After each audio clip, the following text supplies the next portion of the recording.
Hey there, viewers, it's Charlie. I'm back again with another Transformers review. And today's review is going to be on Studio Series Crowbar.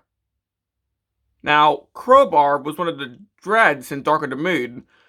Yeah, it was this guy, Crankcase, and Hatchet. And well, Crowbar and Crankcase got figures in the Studio Series, but we're still waiting on Hatchet. I mean, Hatchet was sort of leaked back in, October, I think? Oh, aside from that leak, we've seen nothing since. So, I don't know.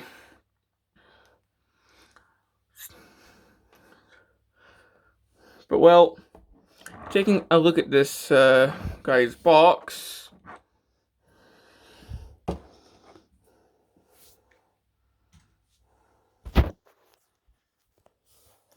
Of course, we've got the older style of Studio Series box before they switched to having no window. So we've got a picture of Crowbar right there. Studio Series number 3, so this is one of the first Studio Series figures. It's from Dark of the Moon. This side. Oh god, that face. This side we got a picture of Crowbar. The back we got him in both modes. Of course, big screen inspired. High-speed chase. Shows what he does in the film. Backdrop included. And of course, a little cross-sell, which they sort of dropped in the later Studio Series boxes, it seems. Because it shows Bumblebee, Stinger, and Ratchet. And we are going to be getting a Nest Ratchet soon, which I'm sort of excited to get, because I've got Nest Bone Crusher, and that's a really cool looking figure. So yeah, that's pretty much it for the box. And well, for the backdrop,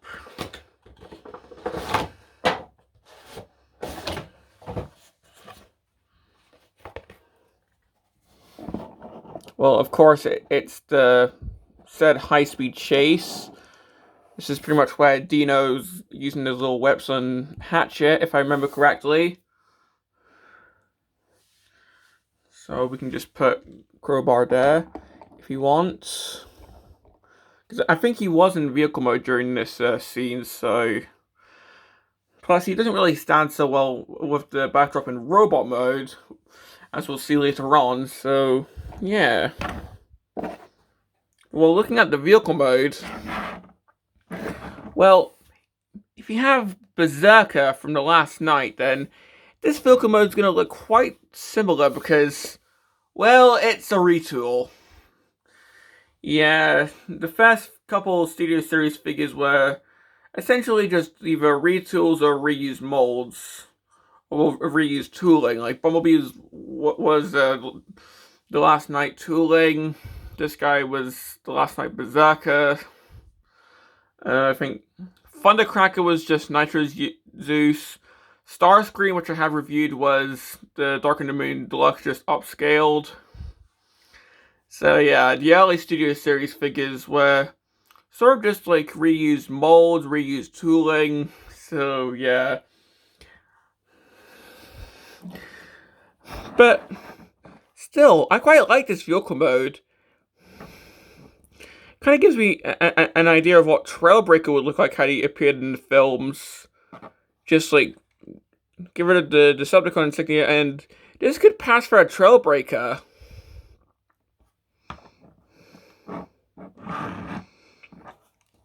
If anything, I think Berserker has the exact same vehicle mode, just with a different style of Decepticon insignia. That, and yeah, we'll get more into that when we get to the robot mode.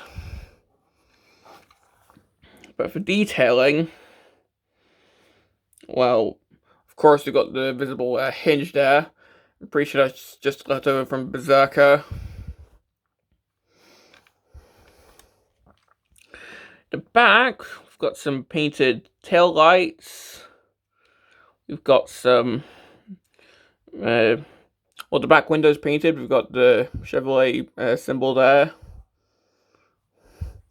And we've got this hanging out. Yeah, well, as I said, we'll get more to that in the robot mode. The top, we've got the, I guess, sirens.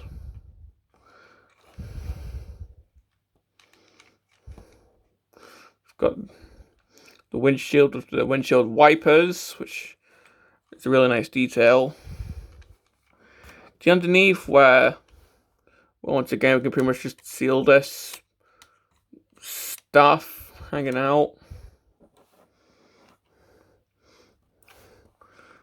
But you can also just see the head just crammed in there. So, yeah. Now for accessories, he comes with these two weapons, these little, I guess, spiked clubs.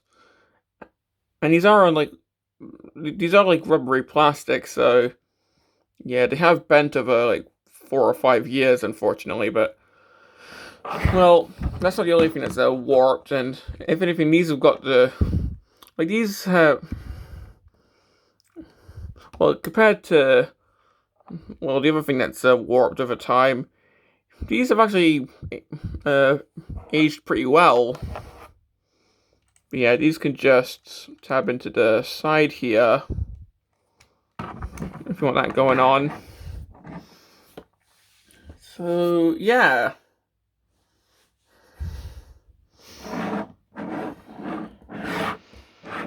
That's pretty much it for the accessories. And well, that's pretty much it for the vehicle mode. Overall, I quite like it. I mean, sure, it does have that hanging out, but aside from that, I think this is a really nice looking vehicle mode. Now, here he is with Crankcase, not the Studio Series one. I don't have that as of the time of recording, but here he is with a crankcase.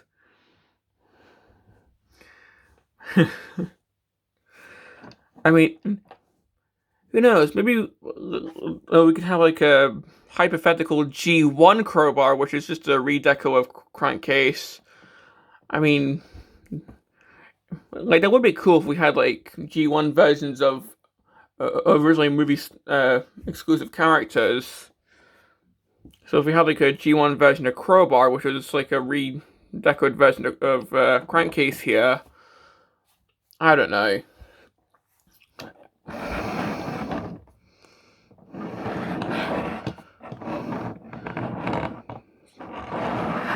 So just giving you that idea. But yeah, that's pretty much it for the vehicle mode. So getting on to the transformation. So to get this guy transformed, well, it's actually kind of, well, I'm not really a big fan of it. Let's just put it that way. Well, start off, clear your throat. That part is optional. But to actually start, we're just going to take the front, untab that, and just move that out the way. Take the windshield and bonnet here. Lift that up. Like so.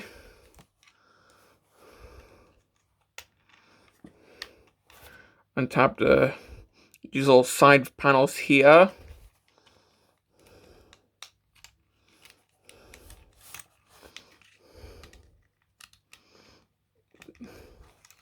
Try and get these untabbed at the back. Like so.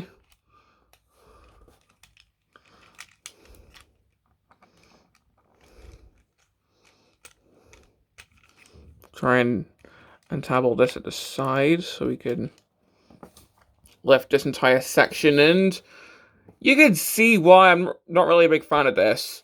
Because, of course, like, Crowbar has all that, I guess, hair. Like, of course, fake hair, but still. Of course, the robot mode has all that hair, and it has to go somewhere for the vehicle mode, so it just all tucks into there, so. And of course, with this being, like, 5 years later, as of as of the time of recording, it's warped, so now it doesn't really stay into place, making the transformation into vehicle mode a pain in the ass. So, but yeah. So trying to get all this tabbed in for the vehicle mode can be a huge, just pain in the rear. Like, getting it into robot mode is not as bad, but getting it into vehicle mode can just, ugh. But well, continuing, fold this section up, fold all that up.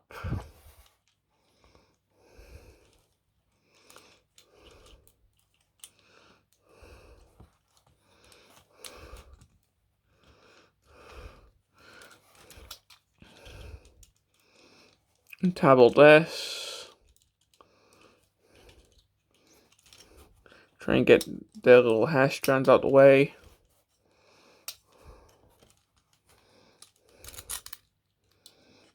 Yeah, you can see how it's gotten all warped over the years. Of course, you can fix it with like a hairdryer, but that's the thing. If you have a hairdryer, as in I don't have one. But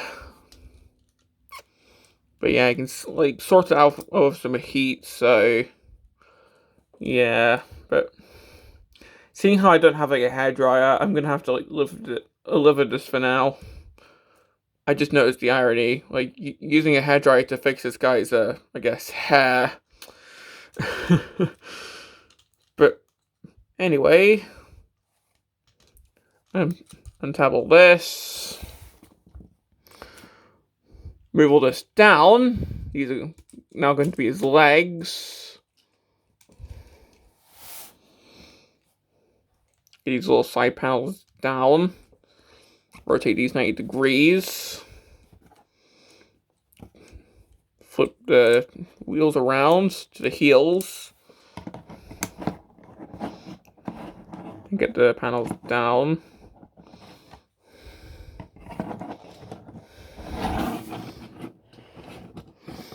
Get the arms down. Of course, that formed from like the back windows. Try and get the hands out if you can.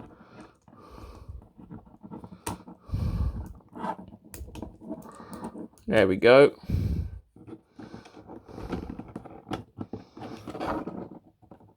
Push that in. So once again, just push the little window in. And then with the kibble, just orientate that how you want. And with the hair, you just move that how you want.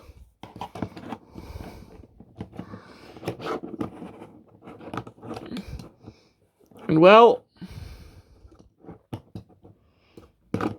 this guy's actually going to stand for me because he's on camera. Here we have Crowbar in robot modes. And yeah, if you get like the hang of the transformation and the hair's all straightened out, then it is a fun transformation. Although, yeah, I think Berserker doesn't really have like the huge, I guess, dreadlocks, I think the hairstyle's called. I might be wrong, but I'm just gonna call it the hair. So I think Berserker doesn't have the hair, so. But yeah, the hair is the reason why I hate the transformation, mainly into vehicle mode, because it can get in the way. But in my opinion, Berserker has a more weird-looking face. So yeah. But while having a 360, of course, most of the vehicle mode's on the back, but. Well, of course he still has some bits on his arms. And we're looking at the head. Well, of course, it's quite monstrous looking. I mean, seriously, look at that head. He's got, like multiple eyes. He's got like, instead of like one pupil, he's got like 4 pupils in each eye. He's got quite the jaw. I mean, that just looks like Predator's head. That's that's all I can say. It looks like the alien Predator.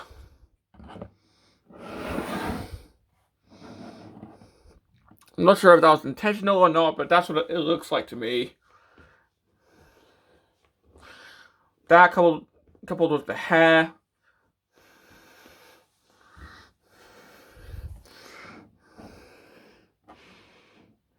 So yeah. Now giving him his accessories. Of course, he can hold them.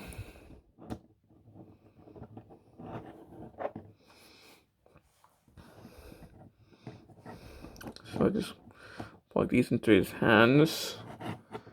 So I guess now he can like bludgeon Autobots to death or whatever.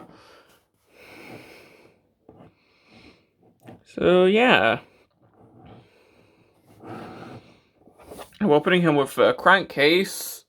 So once again, we can see what a hypothetical G1 crowbar could maybe look like. So yeah.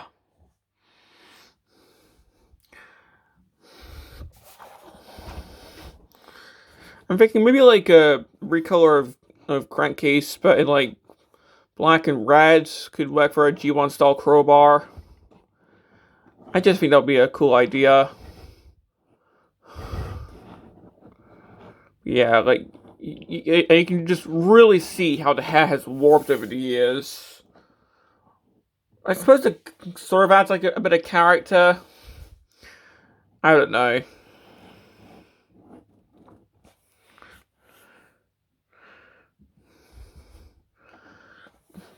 But well, let's just take a look at the posability for this guy.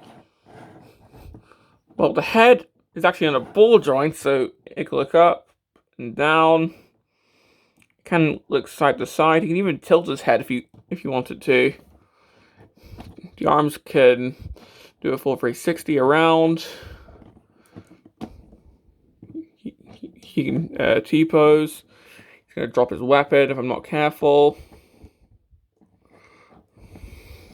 Of course, he's got elbows. I'll do it on this arm. It's got bicep rotation. Let's just remove the weapons for this. Well, he's gonna drop them. But he's got bicep rotation. Hands can go in. You can fall backwards. But yeah, there's nothing at the waist, but I guess if you want, you can sort of adjust it depending on how you want him to look, because right now he's sort of got this look going on, but if you orientate the kibble, you can have him standing a bit taller, which is the look I prefer, because then his crotch isn't really that out. But yeah, one complaint I have is the kibble sort of gets in the way and can sort of push all this out. I'm not sure if there's something that's meant to tab in, but it can get annoying.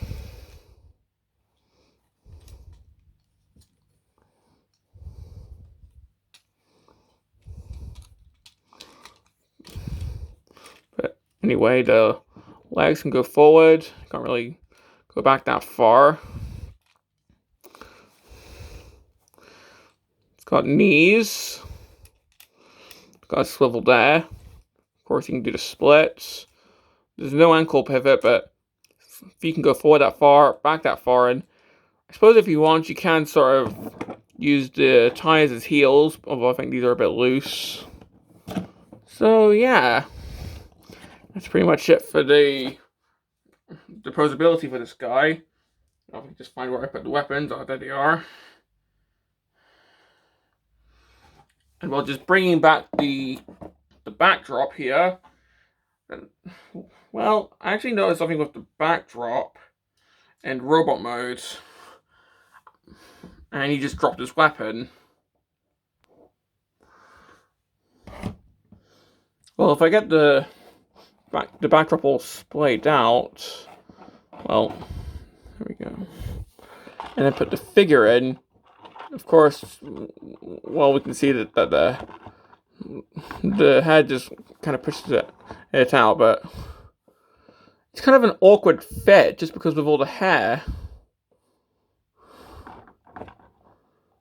So yeah, or if I try to condense it to fit it on my shelf, then well, yeah, Crowbar just takes a nosedive. So plus this guy seems to think that his weapons are too spiky because he doesn't want to hold them. I'm not sure if it's because these have warped over time or if it was like that from the box. But yeah, it's really annoying. Like, this one seems to slot in perfectly, but this one, I think this one might have warped because, like, no matter how hard I try, it doesn't slot in that well.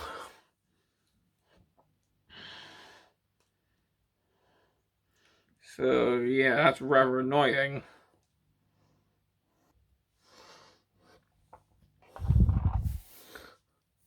Well, if I just try and get the hair out of the way, I've moved the hair like upwards for this.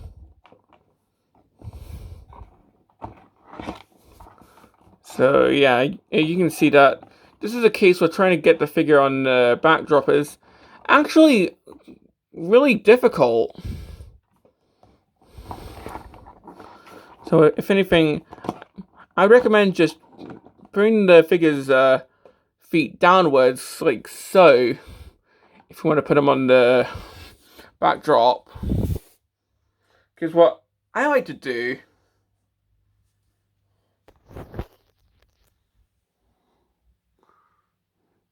is display my Studio Series figures with their backdrops.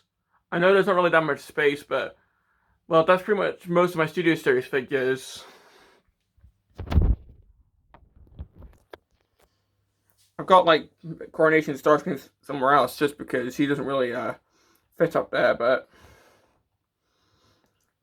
seeing how I have to sort of push these little side bits in, it sort of pushes Crowbar off and he just face plants. So yeah, I have to sort of balance him by his little legs there. If you see.